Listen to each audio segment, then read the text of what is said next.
আজ হলো মহালয়া, আর আমি যখন ঘুম থেকে উঠি তখন অলরেডি অসুর মারা গিয়েছে, সেজন্য আমার মহালয়াটা দেখা হয়ে ওঠেনি।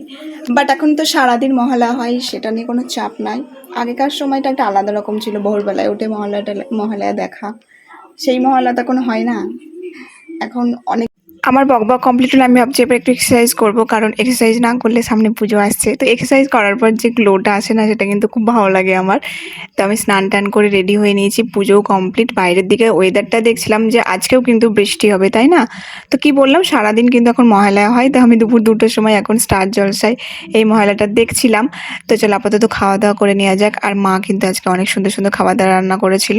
খাওয়া দাওয়া করে আমি একটু টিভি দেখে নিচ্ছিলাম, তার মধ্যে রুহি চলে আসে। তো রুহি অনেক বোম তারাকাঠি এগুলো নিয়ে আসে। তো আমার তারাকাঠি জ্বালাতে খুব ভালো লাগে। তো আজকে আমরা সবাই মিলেই চলে গেছিলাম আমাদের পাশের মার্কেটে। সেখানে কিছু ছোট্ট অল্প কিছু কেনাকাটি করার ছিল। তো আমরা বেরিয়েছি বিকেল 4টে কি 5টার সময়। বাড়ি আস্তে আস্তে মোটামুটি 9টা সাড়ে 9টা বেজে গিয়েছিল। তো এখানে দেখতে পাচ্ছ কেনাকাটি মোটামুটি এখনো চলছে। আর এদিকে কসমেটিকের দোকানে গেছিলাম, সেখানে আমরা এতক্ষণ বসেছিলাম। তো রুহির খিদে পেয়ে যায়, আর ঘুগনিটা এত টেস্টি ছিল, রুহি খাবে কি, আমি অর্ধেক খেয়েই ফেলেছি। তো কিনবে না বলে মা কিন্তু আজকে অনেক কিছু বাজার করে নিয়েছে। তো চল আপাতত বাড়ির দিকে যাওয়া যাক।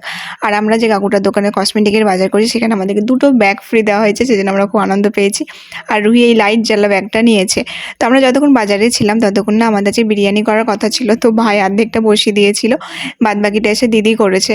গাইস কি বলবো, বিরিয়ানিটা এত টেস্টি হয়েছিল, মারাত্মক। তো খাওয়া দাওয়া করে নিয়েছি। এখানে দিদি রুহি রন্টুদা বাড়ি যাচ্ছে। তো তোমাদের মহল্লায় কেমন কাটলো অবশ্যই কিন্তু জানিও। আমার তো বেশ ভালোই কাটে অ্যাজ ইউজুয়াল। তো চলো টাটা।